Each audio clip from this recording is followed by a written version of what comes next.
Ce matin, je voudrais nous proposer un sujet qui n'est pas facile aussi, faut se le dire. Le sujet des 70 semaines de Daniel. Je n'ai pas la prétention d'avoir toute la révélation ou bien de vouloir rentrer dans certains mystères qui, pour moi, ne sont pas encore très clairs. Mais je propose qu'on approche ce sujet-là sous trois aspects qui sont des aspects aussi qui nous enseignent en lien avec les choses de notre temps, pour nous qui sommes parvenus à la fin des temps. Et nous allons considérer ce sujet-là en partant du texte d'Apocalypse chapitre 5, justement en lien avec ce livre-là qui était scellé de 7 sceaux. Rappelons-nous que nous sommes partis de l'idée, de la pensée selon laquelle, lorsque Daniel a reçu ses révélations, il lui a été dit de sceller le livre jusqu'au temps de la fin. Et qu'au temps de la fin, plusieurs le liront et la connaissance augmentera. Et dans le chapitre 5 d'Apocalypse, ici, on voit que justement ce livre qui était scellé par Daniel, qui était voilé d'une certaine façon, est en train de perdre beaucoup de ses mystères. En ce sens que ces mystères commencent à être révélés, commencent à être dévoilés. La preuve aussi que cela nous enseigne sur les choses du temps de la fin, parce qu'il a dit que c'est au temps de la fin que ces mystères seront révélés, que ce livre serait dévoilé. Alléluia. Donc, nous allons lire à partir du verset 1. Mais l'autre chose que je voulais dire de façon schématique, comme pour introduire un peu la pensée que nous voulons partager, c'est que lorsqu'on considère les fêtes de l'Éternel, particulièrement les 3 fêtes d'automne, on voit à travers l'image de Néhémie chapitre 8 que le livre de la loi de Moïse était au cœur donc, de ces fêtes d'automne. Donc la fête des trompettes, la fête des expiations et de la fête des tentes. Lorsqu'ils sont revenus de la captivité et qu'ils étaient tous installés dans leur ville, donc à l'aube du 7e mois et au premier jour du 7e mois, ils ont demandé aux scribes et prêtres, etc., d'apporter le livre, donc pour qu'il en fasse la lecture, le livre de la loi de Moïse, justement, qu'il en fasse la lecture pour leur en donner l'interprétation et la signification. Et à la fin du chapitre 8 de Néhémie, l'auteur biblique, donc le Saint-Esprit, va préciser qu'ils ont lu dans le livre depuis le premier jour jusqu'au dernier jour. Et il précise aussi qu'ils ont découvert pendant qu'ils lisaient qu'il leur avait été dit de célébrer la fête des tentes au 7e mois. Et c'est comme ça qu'ils sont allés chercher tout ce qui était nécessaire, donc ce bouquet de tous les arbres qui étaient prescrits justement dans la loi de Moïse pour faire les cabanes dans lesquelles ils devaient habiter. Donc pour nous, c'est une histoire prophétique qui nous dit aussi que pour nous qui rentrons dans les fêtes du 7e mois, il y a un livre qui est au cœur justement de l'accomplissement de ces fêtes messianiques-là. Il y a un livre qui doit être ouvert pour nous et qui doit nous imprégner justement pour que nous puissions faire l'expérience de ces fêtes. Et pour nous, il s'agit ici du livre de l'Apocalypse, mais encore plus de ce petit livre-là qui était scellé. Et lorsque l'apôtre Paul commence à expliquer dans 2 Corinthiens chapitre 3 le mystère de la résurrection, donc du processus de notre transformation, de notre rédemption, il dit que lorsque le voile est ôté, alors lorsque le cœur se tourne vers Dieu, le voile est ôté et nous commençons à expérimenter une transformation. Le thème qui est mis là, métamorpho en grec, est le même thème que nous retrouvons dans Matthieu chapitre 17. Et Apocalypse, donc par définition, qui signifie l'acte d'ôter le voile. Donc en ôtant le voile, en déliant ses sceaux, en brisant ses sceaux, le Seigneur nous expose à la révélation de lui-même. Laquelle révélation va produire en nous un processus de transformation. Et justement, l'apôtre Paul, quand il expliquait ça aux Corinthiens, il disait que Moïse, lorsqu'il descendait de la montagne, la peau de son visage rayonnait parce qu'il avait parlé avec l'Éternel. Donc, dans la parole de Dieu que nous recevons, sinon dans la révélation de Dieu que nous avons, il y a une puissance qui se dégage et qui vient accomplir en nous cette œuvre de transformation. Donc, la métamorphose, mais la transfiguration, ce n'est rien d'autre que de quitter cet état inférieur du corps terrestre pour nous élever dans la divinité. Et c'est pour ça que nous nous appliquons et nous soupirons à ce que le Seigneur lui-même vienne briser les sceaux, vienne nous ouvrir l'intelligence et que le Seigneur suscite pour nous un corps de ministère comme les Esdras, les Néhémie et ces sacrificateurs-là pour nous expliquer et que nous comprenions de façon très claire et que le Seigneur donne cette aptitude-là à comprendre les paroles de ce livre. Alléluia. Et la dernière fois, nous avions parlé de ce sujet-là, l'intelligence des visions de Dieu, en rapport justement avec ces quelques éléments que nous regardions. Quand on a considéré un peu la vie de Zacharie, qui était l'un des 3 prophètes du retour de l'exil, donc avec Agé, Zacharie lui-même et Malachi. Donc, en regardant le chapitre 6 d'Apocalypse, notamment les 4 premiers sceaux, ne regardons pas seulement cet aspect des choses qui nous sont présentées dans le livre de Zacharie, mais regardons aussi ce qui touche aux prophéties d'Agé et aux prophéties de Malachi, parce que ce sont les 3 prophètes du retour d'exil. Donc, en regardant ces chapitres, bien ces livres de façon croisée, je crois que le Seigneur va nous faire beaucoup de bien, il va nous révéler beaucoup de choses. Alléluia. Que le nom du Seigneur soit béni.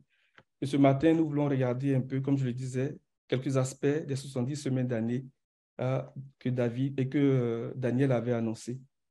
Donc, frère Ahmed, si tu es prêt, on va y aller. Vraiment, que le Seigneur nous donne d'être rapide dans la lecture ce matin, parce que j'ai quelques objectifs à atteindre. Alléluia. Amen. À partir du verset 1, après chapitre 5. Puis je vis dans la main droite de celui qui était assis sur le trône un livre écrit en dedans et en dehors, scellé de 7 sceaux. Et je vis un ange puissant qui criait d'une voix forte, qui est digne d'ouvrir le livre et d'en rompre les sceaux. Et personne dans le ciel, ni sur la terre, ni sous la terre, ne put ouvrir le livre, ni le regarder. Et je pleurais beaucoup de ce que personne ne fut trouvé digne d'ouvrir le livre, ni de le regarder. Et l'un des vieillards me dit, ne pleure point, voici, le lion de la tribu de Juda, le rejeton de David, a vaincu pour ouvrir le livre et ses 7 sceaux. Et je vis Amen. au On va milieu du s'arrêter là. trône. On va s'arrêter là. Donc, c'est ce bout du verset 5 là qui va nous intéresser ce matin. Parce qu'il y a 2 choses que nous voulons considérer. La dernière fois, lorsque nous regardions ces choses, nous avons fait un parallèle avec la prophétie de Jacob. Lorsqu'appuyé sur l'extrémité du bout de son bâton, il a béni ses enfants en leur annonçant des choses qui devaient arriver par la suite. Et dans le verset 5 ici, il dit, l'un des anciens me dit, ne pleure pas, regarde le lion de la tribu de Juda. Et quelque chose qui nous renvoie à cette bénédiction prophétique de Jacob sur Juda. Il dit le descendant du roi David. Dans notre version, il dit la racine, bien le rejeton de la descendance de David a vaincu pour ouvrir le livre et cette sceaux. Donc, on va se replacer un peu encore ce matin dans cette prophétie de Jacob dans Genèse chapitre 49, à partir du verset 8, pour aller chercher l'autre aspect. Parce que la dernière fois quand nous en parlions, il a commencé par bénir Juda. Il a dit, Juda, c'est toi que tes frères célébreront. Pourquoi c'est toi que tes frères vont célébrer? C'est parce que justement, quand on a considéré l'histoire du mariage de Boaz et de Ruth, c'était en rapport avec la naissance d'un fils. Lorsque ce fils est né, les femmes ont commencé à chanter pour dire que ton nom sera célébré en Israël. Donc, une chose que nous devons garder à l'esprit, c'est qu'à travers cette prophétie de Jacob, il annonçait d'avance qu'il y a la naissance d'un fils. Et pour nous, il s'agit ici du fils mâle. Donc, alors que ce livre est en train d'être lu pour que nous en ayons l'interprétation et l'intelligence, il faudrait que nous puissions garder à l'esprit qu'il est question de la naissance d'un fils mâle. Alléluia. Et à travers ce fils-là, le nom du Seigneur sera célébré en Israël, donc dans l'Église. Donc, on va reprendre la bénédiction prophétique sur Juda à partir du verset 8, Genèse 49, je pense. Judas, tu recevras les hommages de tes frères. Ta main sera sur la nuque de tes ennemis. Les fils de ton père se prosterneront devant toi. Judas est un jeune lion. Tu reviens du carnage, mon fils. Il ploie les genoux, il se couche comme un lion, comme une lionne qui le fera lever. Le spectre ne s'éloignera point de Judas, ni le bâton souverain d'entre ses pieds, jusqu'à ce que vienne le Shiloh et que les peuples lui obéissent. Il attache à la vie son âne et au meilleur cep le petit de son ânesse. Il lave dans le vin son vêtement et dans le sang des raisins son manteau. Il a les yeux rouges de vin et les dents blanches de lait. Que le Seigneur bénisse sa parole. Regardons bien. Dans le verset 8, justement, Jacob bénissant Judas, il dit que c'est toi que tes frères célébreront. Et comme on vient de l'expliquer, à travers cette image de Boaz et de Ruth, on voit que c'est un rapport avec la naissance d'un fils, donc du fils mâle. À partir du verset 9 au verset 10, dans cette bénédiction prophétique, Jacob va révéler quelque chose de très, très important. Jacob est en train de clairement dire que Juda est la tribu royale. Juda est vraiment la tribu royale. Et il va loin, il va loin pour dire que le sceptre ne s'éloignera pas d'entre les jambes de Juda. Il dit, je vais lire, verset 10, le sceptre ne s'éloignera pas de Juda, ni le bâton souverain de ses pieds, jusqu'à ce que le Shiloh vienne et que les peuples lui obéissent. Donc, il dit que Juda est la tribu royale, c'est ce qu'il est en train de dire, très clairement. Mais il y a un constat qui s'impose à nous. Lorsque l'ange Gabriel est envoyé vers Marie, donc pour lui annoncer la naissance de l'enfant Jésus, il va dire quelque chose. Parce que lors de la première venue du Seigneur, on voit que Juda n'était pas la tribu, j'ai envie de dire que la royauté avait été arrachée à Israël. Ce n'était pas la tribu de Juda qui régnait sur Israël à ce moment-là. Est-ce que vous me suivez? C'est pour ça que lorsque l'ange est envoyé pour annoncer ces choses à Marie, il y a une grande promesse qu'il va dire à Marie. Et cela nous amène à réfléchir pour dire que cette prophétie de Jacob n'avait pas un rapport avec la première venue du Seigneur. Parce que lors de sa première venue dans les jours de sa chair, c'était les Romains qui régnaient à cette époque-là. Donc, cette quatrième bête, ce quatrième royaume qui avait été révélé à Nebuchadnezzar et que Daniel aussi a eu la révélation et l'interprétation et qui a été repris dans le chapitre 7 sous l'aspect des quatre bêtes, voyez-vous. Et quand le Seigneur arrive dans les jours de sa chair, c'était le quatrième royaume qui était là, donc les Romains qui régnaient sur Israël. Donc, ce n'était pas, cette prophétie ne concernait pas la première venue du Seigneur. Elle concerne la seconde venue du Seigneur. On va aller lire une partie de cette prophétie-là dans Luc. Luc chapitre 1. Amen, tu es là? Oui, je suis là. Je veux qu'on interagisse pour que je sache si je t'ai perdu ou bien si... Amen. Donc, à partir du verset 26, Luc chapitre 1, tu peux lire à partir du verset 26 jusqu'au verset 35. Au 6e mois, l'ange Gabriel fut envoyé par Dieu dans une ville de Galilée appelée Nazareth, auprès d'une vierge fiancée à un homme de la maison de David nommé Joseph. Le nom de la vierge était Marie. L'ange entra chez elle et dit, « Je te salue, toi à qui une grâce a été faite. Le Seigneur est avec toi. » Troublée par cette parole, Marie se demandait ce que pouvait signifier une telle salutation. L'ange lui dit, « Ne crains point, Marie, car tu as trouvé grâce devant Dieu. Et voici, tu deviendras enceinte et tu enfanteras un fils, et tu lui donneras le nom de Jésus.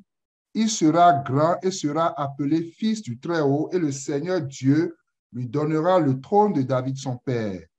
Il régnera sur la maison de Jacob éternellement, et son règne n'aura point de fin. » Marie dit à l'ange, « Comment cela se fera-t-il, puisque je ne connais point d'homme? » L'ange lui répondit, « Le Saint-Esprit viendra sur toi, et la puissance du Très-Haut te couvrira de son ombre. C'est pourquoi cet enfant qui naîtra de toi sera appelé Fils de Dieu. » Amen. Donc, voici le message qui a été donné à Marie en rapport justement avec la naissance de l'enfant Jésus. Mais cette naissance qui va reprendre la pensée de la prophétie de Jacob sur Juda lorsqu'il annonçait la venue du Shiloh, donc du Messie. Et comme je le disais, on voit que lors de la naissance du Seigneur, ou bien dans les jours de sa chair, c'était les Romains qui régnaient. Donc, cette prophétie du Shiloh-là est en rapport avec la seconde venue du Seigneur. Donc, c'est quelque chose que je voulais préciser. Lorsque l'ange crie, l'ancien dit à Jean, ne pleure pas, car le lion de la tribu de Juda, le descendant du roi David, a remporté la victoire, ainsi de suite. Donc, il faudrait qu'on puisse garder cela à l'esprit. La première chose, il y a là l'idée de la naissance d'un fils. Et la deuxième chose, il y a là l'idée, j'ai envie de dire, de la venue du Shiloh, donc du rétablissement du royaume, donc du royaume de Dieu. Donc, j'ai envie de dire que du royaume messianique. Alléluia. Alors, l'autre partie de ce qui a été dit à Jean, dans ce que l'ange lui dit au verset 5, il dit que le descendant du roi David. Dans notre version, il dit la racine, ou bien le rejeton de la racine de David. Je ne sais pas si tu as cette version-là, frère. Amen. Quelle version? Ben, peut-être du second. Je vais regarder dans ma version second 21.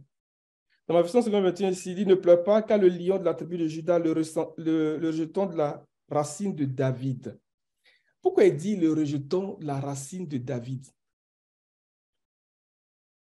La racine est la partie de l'arbre qui est dans la terre. C'est cette partie invisible qui se trouve dans la terre, n'est-ce pas? Et c'est une expression qui fait écho à la prophétie d'Ésaïe chapitre 11. On peut aller le regarder.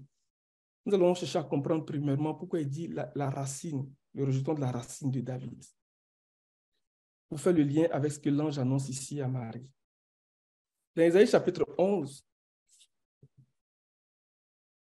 Amen, tu es là? Verset combien? On va dire verset 1. Puis un rameau sortira du tronc d'Isaïe et un rejeton naîtra de ses racines. L'Esprit de l'Éternel. Amen. Un rejeton naîtra de ses racines. La racine, c'est la partie de l'arbre qui est dans la terre. Ça, c'est ce qu'on peut comprendre tout de suite quand on considère la racine. Et lorsque Job reprend la pensée de l'espérance en lien avec l'arbre, dans Job chapitre 14, du verset 7 au verset 9, il va dire encore des choses par rapport à cela. Job 14, à partir du verset 7. Il dit, en effet, pour un arbre, il y a de l'espérance. Quand on le coupe, il le repousse. Et il produit encore des rejetons. Même si sa racine a vieilli dans la terre et que son tronc meurt dans la poussière, il reverdit à l'approche de l'eau. Dans la version française courante, je pense, il dit, il reverdit à l'odeur de l'eau. Il développe des branches comme une jeune plante. Donc, en parlant de racines de David, il est en train de parler d'une prophétie que David avait annoncée, qui a été reprise par l'apôtre Pierre au jour de la Pentecôte. Et là, l'apôtre Pierre va expliquer, pour dire que cette prophétie, cette façon de parler, n'est rien d'autre qu'une façon de parler de la résurrection des morts. Ce n'est pas tous les arbres qu'on coupe et qui repoussent. Ce ne sont pas tous les arbres.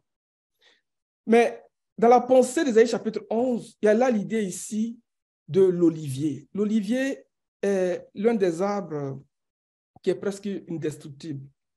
Quand on le coupe, même quand on l'a brûlé, quelque temps après, il y a un rejeton qui part à côté et qui repousse. Et lorsqu'il repousse, il y a comme une contamination, une contagion qui se fait avec le tronc et le tronc aussi repousse. Donc, cette pensée d'Ésaïe là, pensons à l'olivier. Oh, le Seigneur est l'olivier franc, est notre olivier. Alléluia. Dans Actes chapitre 2, nous sommes en train d'expliquer la pensée de ce qui a été dit à Jean en lien avec la racine. Pourquoi il dit la racine de David? Il aurait dit le descendant de David tout simplement. Il dit la racine de David. À partir du verset 29. Il dit, mes frères, qu'il me soit permis de vous parler en toute franchise au sujet du patriarche David. Il est mort, il a été enseveli et son tombeau existe encore aujourd'hui parmi nous. Donc la racine est dans la terre, voyez-vous. Or, il était prophète et il savait que Dieu lui avait juré par serment de faire surgir le Messie, un de ses descendants, pour le faire asseoir sur son trône. Donc, on retrouve la pensée de Luc ici, lorsque l'ange allait annoncer ces choses à Marie. Il dit, le Seigneur Dieu lui donnera le trône de David, son ancêtre ou son père. Donc, la racine ici est une expression pour parler des patriarches. Et quand on parle des patriarches, on parle des promesses qui ont été faites aux patriarches. En l'occurrence, en ce qui concerne David, on parle des grâces sûres qui ont été promises à David. Donc, lorsque l'Ancien commence à dire à Jean ici, ne pleure pas. Regarde le lion de la tribu de Juda, le descendant du roi David. En disant le descendant du roi David, il veut que nous ayons la pensée sur les promesses, les grâces sûres qui ont été promises à David. Lesquelles grâces s'inscrivent dans la seconde venue du Seigneur, dans le rétablissement du royaume messianique et qui parle de la venue du Shiloh, comme Jacob l'a annoncé. Et lorsque Pierre explique ces choses, comme nous sommes en train de le lire ici, dans Actes chapitre 2, je reprends à partir du verset 30, « Or, il était prophète et il savait que Dieu lui avait juré par serment de faire surgir le Messie, un de ses descendants, pour le faire asseoir sur son trône. C'est donc la résurrection du Christ qu'il a prévue et annoncée en disant qu'il ne serait pas abandonné dans le séjour des morts et que son corps ne connaîtra pas la décomposition. Donc, la racine de David, la racine qui est dans la terre, donc David qui est mort. Et au verset 29, il dit, mes frères, qui me soit permis de vous parler en toute franchise du patriarche David. Donc, on parle des patriarches. Je reprends, quand on parle des racines, on parle des patriarches, on parle des promesses qui ont été faites aux patriarches. Donc, il y a là l'idée de l'accomplissement des promesses qui ont été faites aux patriarches, mais pour nous, on parle des plus grandes et des plus précieuses promesses. Et je crois que c'est ce que le frère Alain a commencé à enseigner. Je prie que vraiment le Seigneur nous donne de comprendre ce message-là. Il dit, il est mort. Donc, en parlant de racines, c'est une allusion à la mort. Mais qui dit qu'un rejeton poussera, un rejeton naîtra, c'est une allusion à la résurrection. Donc, dans ce que l'ancien dit à Jean ici, en parlant du Seigneur, il annonce ces prophéties de Jacob, mais il annonce aussi le mystère de la résurrection. C'est pour ça que ce livre est très, très important pour nous. Parce que c'est le livre de la rédemption qui va nous montrer comment les choses vont s'accomplir, comment les choses vont être restaurées, comment les choses vont être rétablies depuis la brisure du monde jusqu'à la rédemption finale. Que le Seigneur nous ouvre les oreilles et que nous puissions comprendre ces choses. Alors, lorsque le sceau commence à être brisé, on constate qu'on est exposé ou bien on est confronté à certaines visions de Zacharie, le prophète Zacharie. Donc, la première vision et je crois la dernière vision, la vision des chevaux et tout ça. Et lorsque nous avions parlé de ça la dernière fois, nous avions regardé un peu le contexte du retour. Premièrement, de comprendre que Zacharie était l'un des prophètes du retour. Donc, il y a là l'idée d'un retour. Mais de quel retour est-ce qu'on parle? Parce que le peuple d'Israël, de ce que nous savons, a connu 3 exils. Donc, en Égypte, à Babylone, et puis en Perse. Donc, on parle de ce qui s'est passé à Suse avec Esther, Mardochée et tout le peuple d'Israël. Mais de quel retour est-ce qu'on parle? Parce que là, on est dans le contexte de l'Apocalypse. Donc, c'est une question à laquelle il nous faut répondre. En tout cas, nous prions que le Seigneur nous donne des réponses. Voyez-vous? Et Zacharie était l'un des prophètes du retour de l'exil. Donc, en nous présentant ces choses, le Seigneur veut attirer notre attention sur ce retour-là. Le retour d'un exil. Mais ça nous parle aussi d'un temps de reconstruction, un temps de restauration, parce qu'ils sont revenus pour rebâtir la maison du Seigneur, ils sont revenus pour rebâtir la ville à Jérusalem. Ça, c'est l'autre chose. Et Zacharie, qui lui avait l'intelligence des visions de Dieu, vraiment que le Seigneur nous donne cette intelligence des visions de Dieu. Et là, le lien que nous faisons maintenant pour aller toucher aux 70 semaines de Daniel, c'est à partir de ce qui a été dit à Daniel dans Daniel chapitre 9, à partir du verset 24. Parce que le retour de l'exil de Babylone s'inscrit aussi dans ce contexte-là où Daniel a découvert dans le livre du prophète Jérémie que le thème de la captivité était arrivé.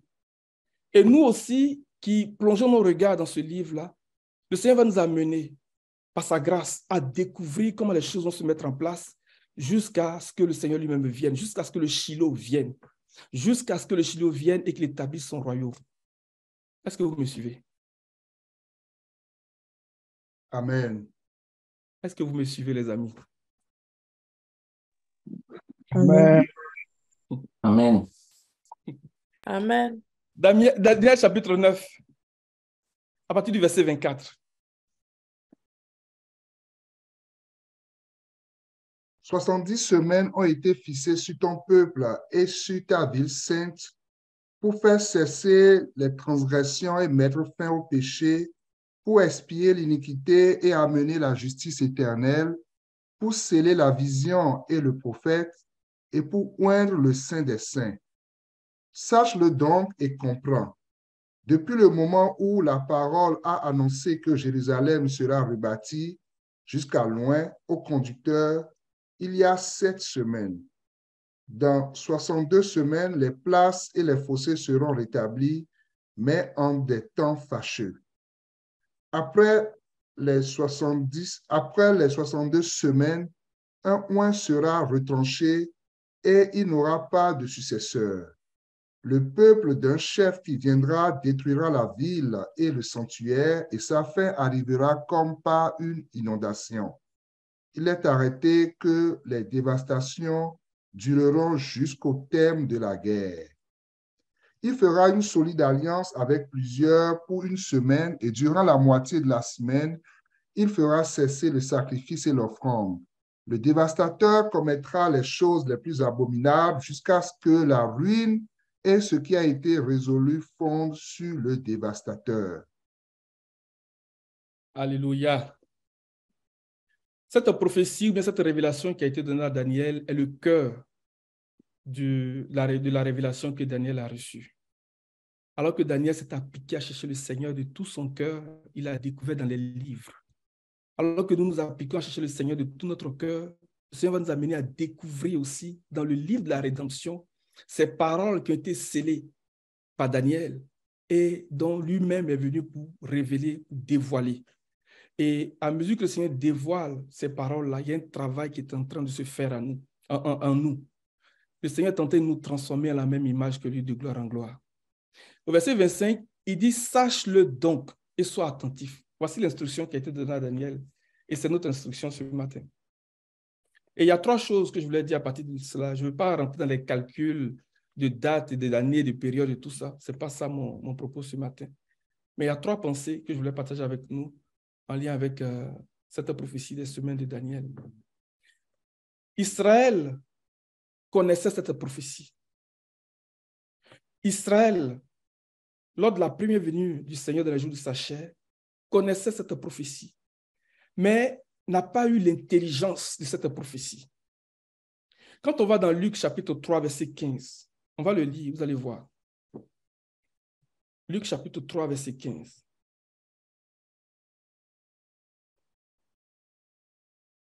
Luc 3, verset 15. Oui.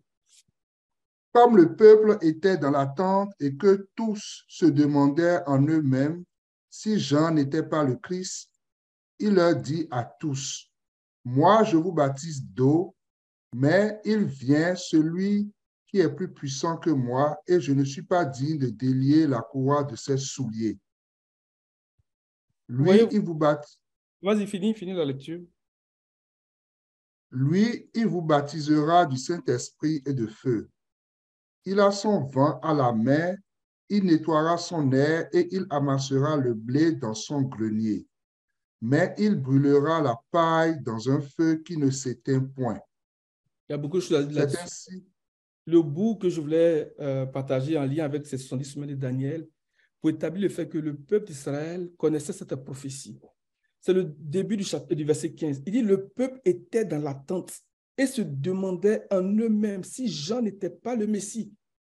Ils attendaient le Messie. Et il y a eu beaucoup de prophéties qui ont annoncé la venue du Messie. Et cette prophétie de Daniel était l'une des clés pour Israël pour connaître la période, j'ai envie de dire approximative, de la venue du Seigneur, qu'il s'agisse de sa naissance ou bien qu'il s'agisse du moment de sa crucifixion, donc pour accomplir le sacrifice de la croix.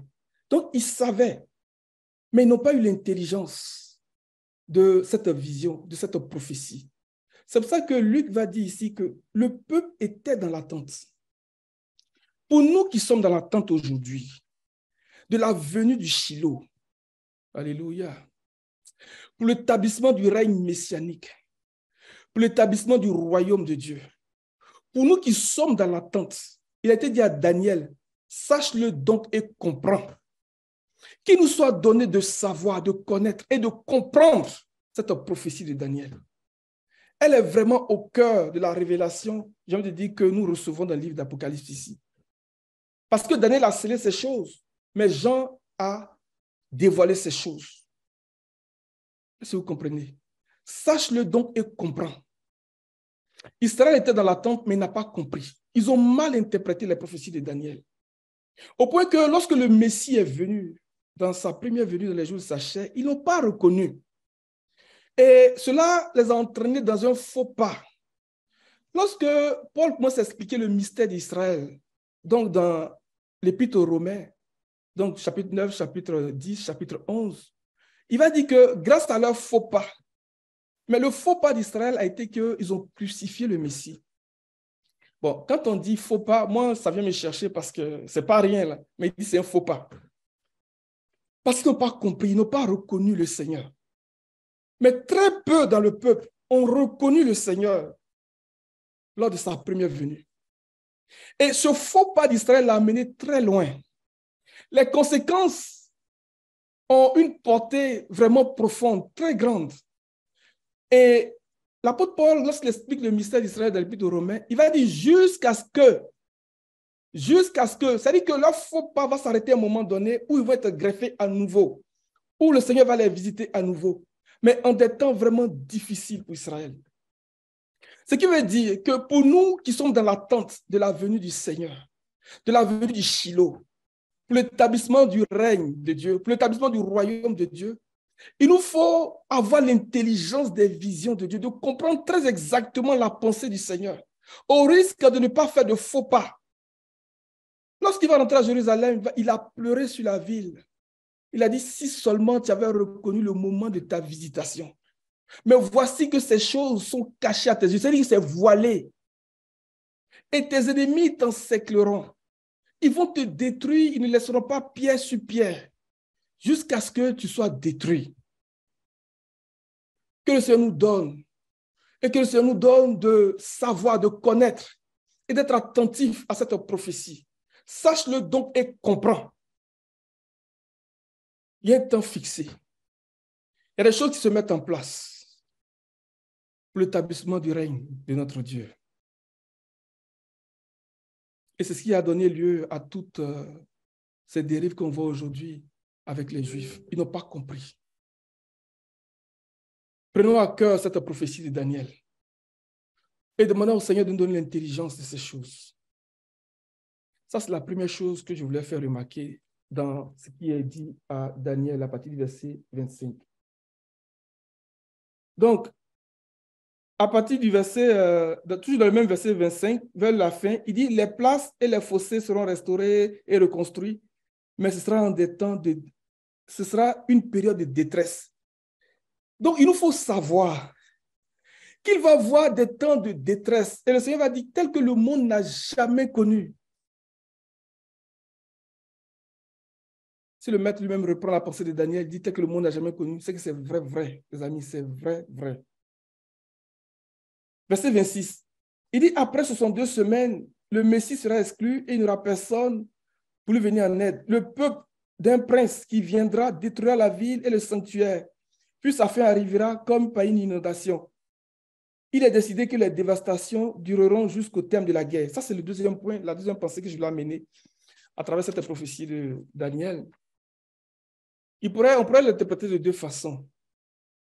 Donc, comprendre cette partie-là, dans la pensée selon laquelle le Seigneur allait être crucifié, voyez-vous, et que Jérusalem allait aussi connaître vraiment une destruction, comme cela a été annoncé dans Matthieu 24, justement parce qu'ils n'ont pas reconnu le moment de leur visitation, comme le Seigneur l'avait annoncé dans Luc.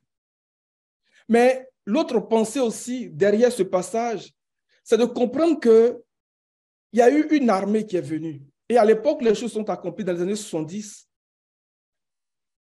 L'armée romaine qui faisait le siège de Jérusalem à l'époque, là, sous la conduite du général Vespasien, a levé le camp à un moment donné pour aller établir son règne, aller prendre possession du trône impérial à Rome, parce que l'empereur Néron avait été assassiné.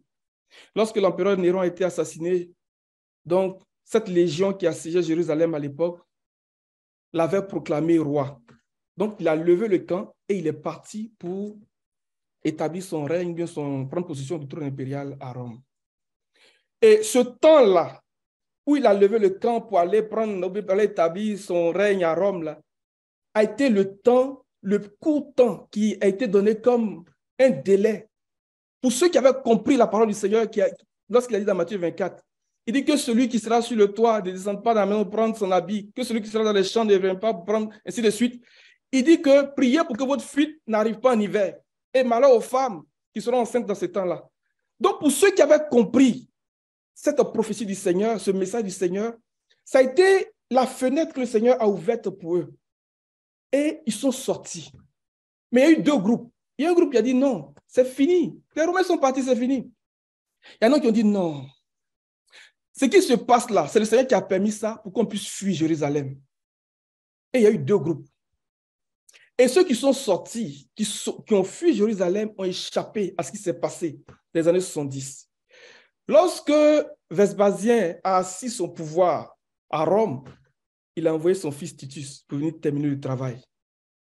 Et lorsqu'il est venu, en tout cas de ce que les historiens racontent, ça fait pitié. La seule chose qui est restée, c'est ce mur-là qu'on appelle le mur de lamentation aujourd'hui.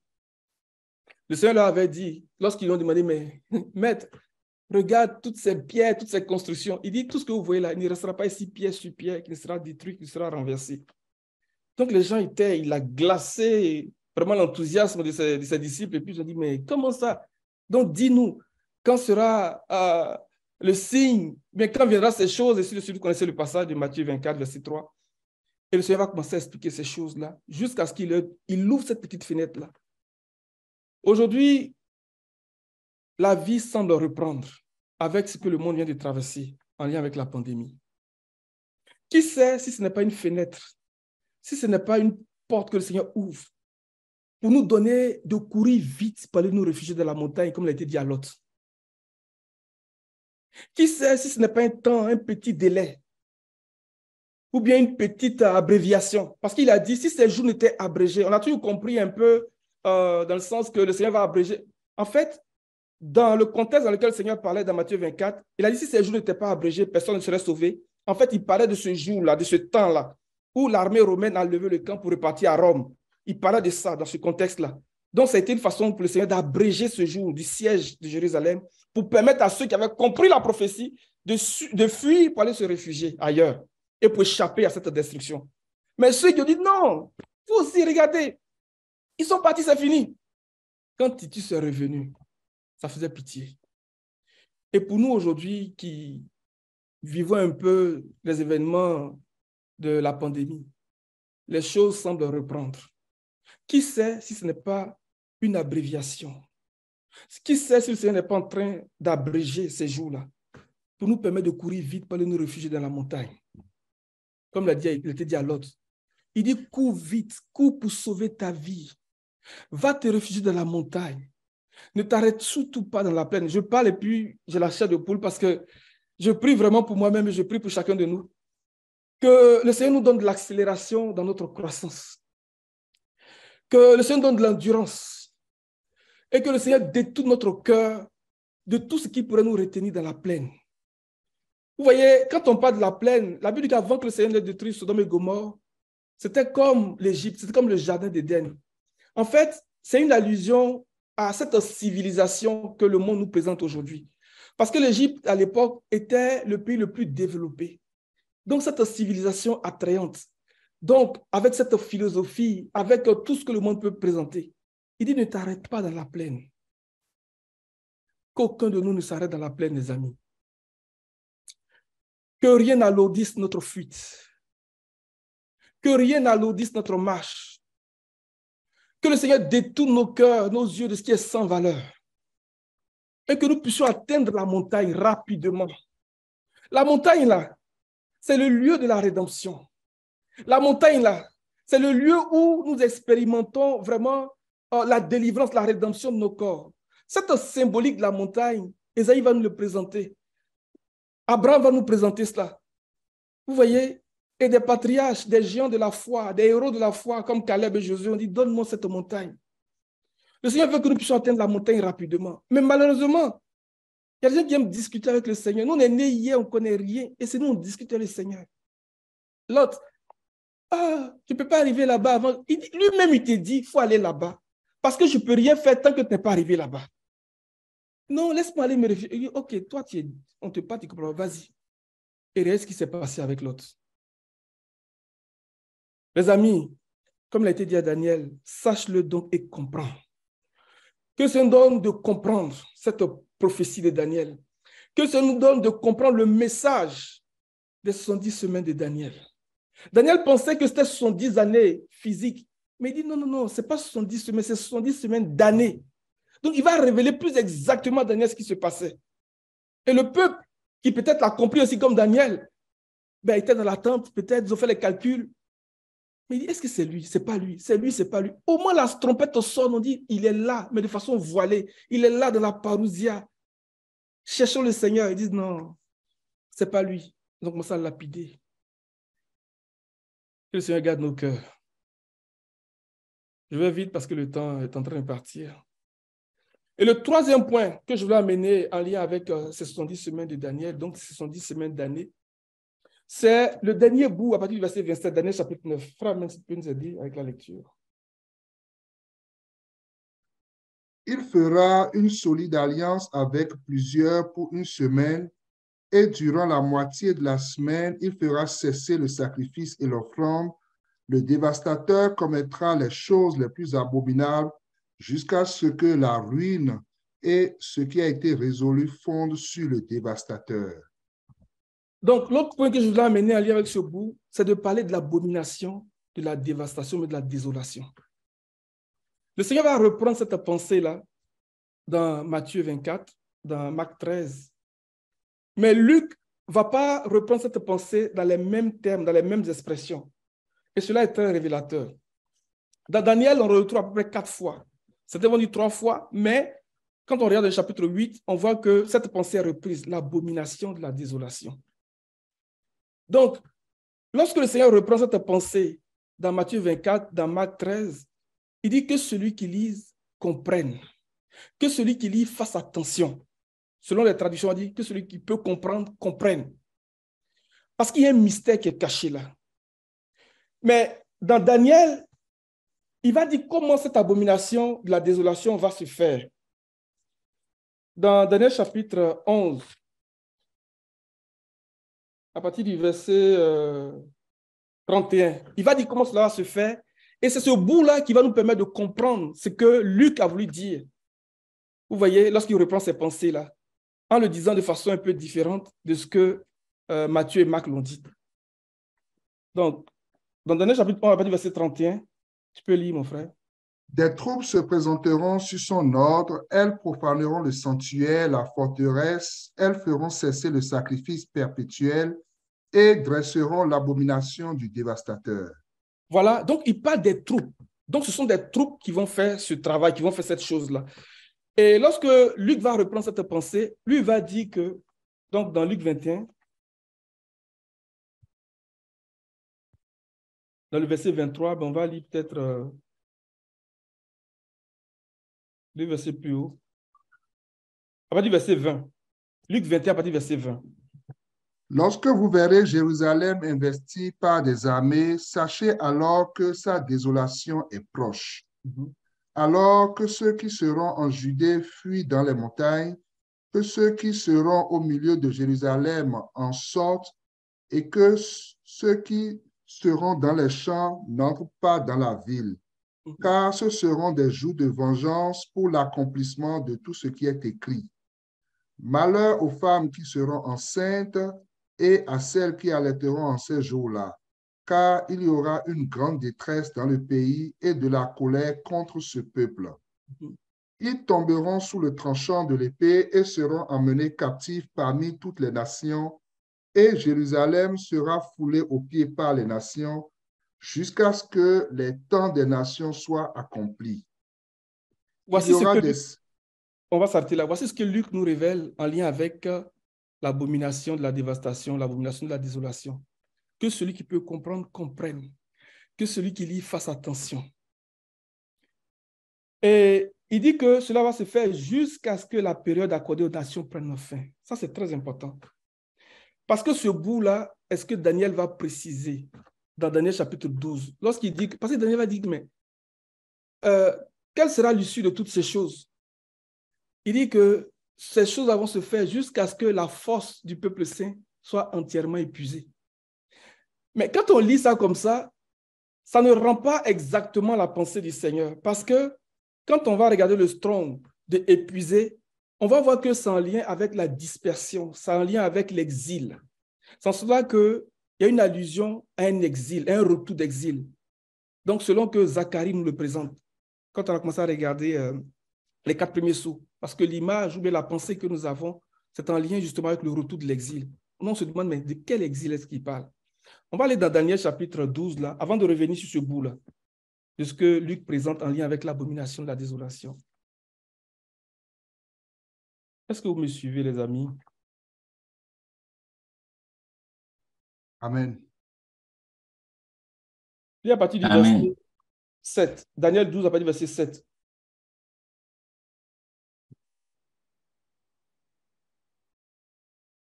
Et j'entendis l'homme vêtu de lin qui se tenait au-dessus des eaux du fleuve. Il leva vers les cieux sa main droite et sa main gauche, et il jura par celui qui vit éternellement que ce sera dans un temps, des temps et la moitié d'un temps, et que toutes ces choses finiront quand la force du peuple saint sera entièrement brisée. Tu peux aller dans le Strong et puis chercher briser ou épuiser, là. Briser, rompre, détruire, mettre en morceaux, briser, une cassure, réduire en poussière, pulvériser, éparpiller, disperser, recouvrir, être éparpillé.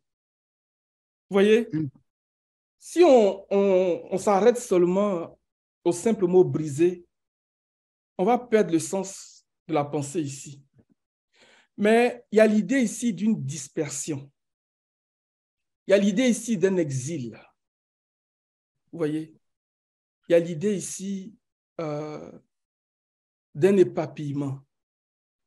Le Seigneur a dit à Israël, il dit que tes ennemis t'encercleront et tu seras détruit, il ne restera pas ici pierre sur pierre. Et dans ce passage de Luc 21 que nous avons regardé, il dit jusqu'à ce que la période des nations prenne fin. Et Daniel nous dit ici que, bon, tout ça là, jusqu'à quand ça va prendre fin? Il dit jusqu'à ce que l'exil se termine. Là, je fais une substitution en lien avec la définition que nous avons ici de briser. Jusqu'à ce que la captivité prenne fin. Jusqu'à ce que la captivité arrive à son terme. Donc, il est question ici d'un exil. Et depuis 1948, les Juifs ont commencé à revenir et ils continuent de revenir. Parce que ce peuple a été amené captif dans toutes les nations. Ils sont vraiment partout. Mais ce n'est pas seulement Daniel qui a eu cette prophétie. Il y a aussi le patriarche Abraham qui a eu cette prophétie. Dans Genèse chapitre 15, lorsqu'il était question des animaux partagés, de l'alliance avec les animaux partagés, il y avait 4 types d'animaux qui devaient être offerts en sacrifice. Et lorsque Abraham a demandé la certitude de la possession de son héritage, le Seigneur lui fait un sacrifice.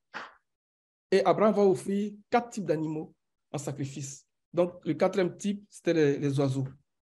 Et la Bible dit qu'Abraham ne partagea pas les oiseaux. Et lorsque le Seigneur vient répondre au sacrifice, donc par la colonne de nuée, par la colonne de feu, parce que ce four fumant était une image de la colonne de feu, de la colonne de nuée, le Seigneur va dire que sache que tes descendants seront amenés captifs. Donc, ces 4 animaux aussi nous parlent de 4 exils du peuple d'Israël. Donc, le premier exil, c'était en Égypte. Le deuxième exil, c'était à Babylone. Le troisième exil, c'était en Perse, donc dans le contexte de la reine Esther et de tous les Juifs. Et le 4e exil est en lien justement avec ces événements qui sont passés, qui a amené le peuple d'Israël à se disperser. Et ce peuple a commencé à revenir depuis les années 48. Donc, ça fait un moment que les choses ont commencé à se faire. Mais lorsque le Seigneur va expliquer les choses à Abraham, il va dire que tes descendants seront captifs dans un pays qui ne sera pas le leur. On va les opprimer. Mais ce ne sera qu'à la 4e génération qui reviendront ici. Parce que le péché des nations de ce pays-là n'est pas encore arrivé à son comble. Le thème qui est mis là, c'est Shalem, et c'est le thème qui donne plérom, le pléroma. Donc, pour dire, nous parlons d'un contexte de retour. Nous parlons d'un retour de l'exil. Donc, qui va précéder la venue du Seigneur, la venue du Shiloh. Donc, qui va se faire dans un travail de reconstruction, comme on l'a vu avec le peuple d'Israël. Mais il nous faut garder aussi à l'esprit que quand on parle de la plénitude des nations, c'est en lien aussi avec le comble du péché. Parce qu'il dit que parce que le péché des Amoréens n'est pas encore arrivé à son comble. Et le Seigneur va prendre 2 générations en exemple pour expliquer un peu le comble du péché.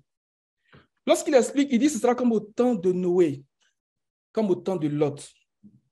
C'est 2 générations, mais qui nous révèlent le comble du péché qui va précéder l'avènement du Seigneur. Le temps de Noé, le Seigneur va dire que toute la terre avait corrompu sa voix. Il n'y avait même pas un juste, pas même un seul. Est-ce que vous voyez? Tout être humain, tout au chair avait perverti sa voix. Et Noé est cet homme-là qui a trouvé grâce aux yeux du Seigneur, qui a commencé à prêcher pendant 120 ans. Pierre nous dit que pendant les 120 ans, personne ne s'est converti. Parce qu'en substance, c'est ce que nous pouvons voir aussi. On dit que dans l'âge, il n'y avait que lui et ses fils et leurs femmes, donc 8 personnes. Donc pendant 120 ans, il n'y a même pas une seule personne qui s'est convertie. Ça veut dire beaucoup de choses. Ça veut dire que les gens avaient carrément rejeté le Seigneur. Voyez-vous?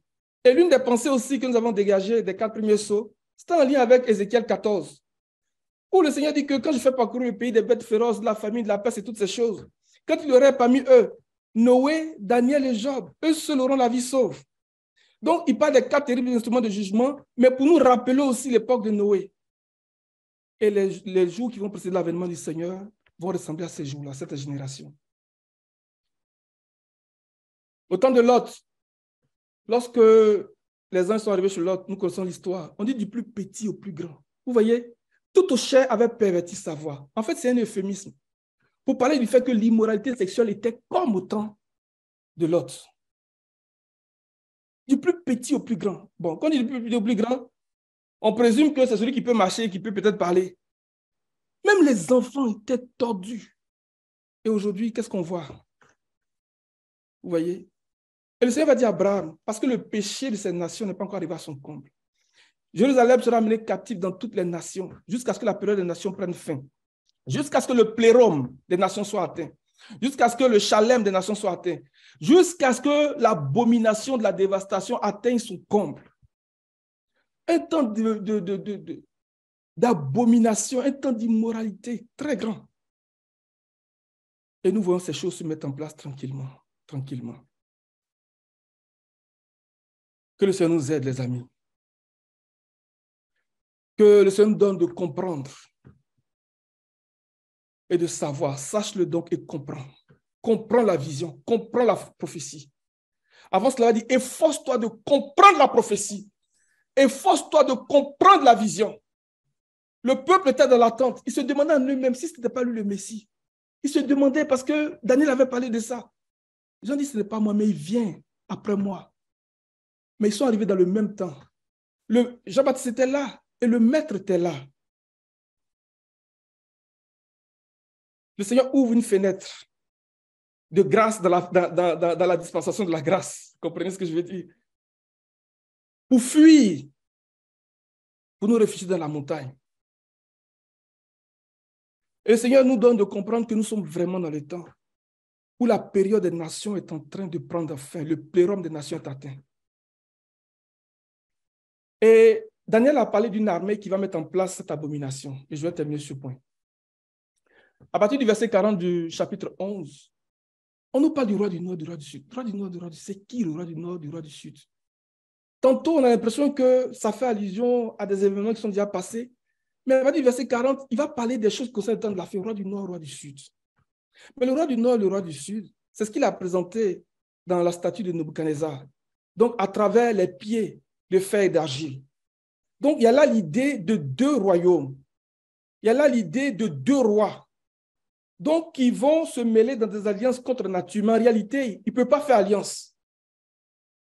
Donc, le roi du nord et le roi du sud sont représentés à travers les pieds de fer et d'argile. Le fer est le symbole de la force militaire, de la puissance militaire. Et l'argile, donc, nous parle de la terre, nous parle de quelque chose qui est fragile, de la fragilité. Donc, ce royaume sera parti fort à cause de son armée, mais fragile parce qu'il sera fait d'argile. Et ces 2 réalités des pieds de fer et d'argile de la statue, est-ce que Daniel va nous révéler aussi, Jean va nous révéler dans le chapitre 13 d'Apocalypse, pour nous parler de la bête qui sort de la mer et de la bête qui sort de la terre. Parce que justement, la vision de Daniel chapitre 7 est une autre façon aussi de représenter la vision du chapitre 2 de Daniel. Donc, si les pieds d'argile et de fer représentent le 4e royaume Et que le 4e royaume, dans le chapitre 7, nous parle justement de cette bête qui sort de la terre, qui sort de la mer. Donc, le roi du Nord et le roi du Sud sont symbolisés par la bête qui sort de la mer et par la bête qui sort de la terre. Donc, nous avons l'Antichrist et le faux prophète. Et c'est ensemble qu'ils vont dresser l'abomination de la dévastation. Je vais m'arrêter là, les amis, il est midi. Et nous allons prier.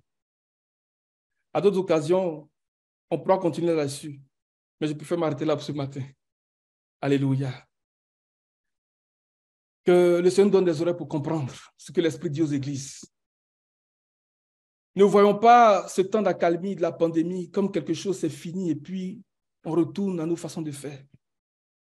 Cours pour sauver ta vie, mon frère, ma soeur. Moi-même, je parle pour moi en premier. Que le Seigneur nous amène à nous réfugier dans la montagne. Ne discutons pas avec le Seigneur. Je vais aller à Soa, c'est petit, j'aime me réfugier là. Non, non, non, non, non. C'est la montagne. Donne-moi cette montagne. Donne-moi cette montagne. Chacun va prier pour dire, Seigneur, affermis mes chevilles. Donne-moi du souffle, donne-moi de l'endurance. Donne-moi de l'accélération comme Idékel. Fais-moi courir vite, me réfugier dans la montagne. Il est sur cette montagne-là. Il prépare pour tout le peuple un repas de mets succulents, plein de morale, un repas de vieux vin clarifié. C'est là où le Seigneur va engloutir la mort pour toujours. Alléluia. Que le Seigneur nous bénisse. Je vais demander à une sœur de nous donner un cantique et on va prier. Et après, je demande au frère Alain de se lever pour prier encore. Que ce qui a été dit à Daniel, sache-le donc et comprends. Que nous puissions comprendre. Que nous puissions savoir très exactement, nous qui attendons la venue du Shiloh. Alléluia. Le rétablissement de toutes choses. Au nom de Jésus. Amen.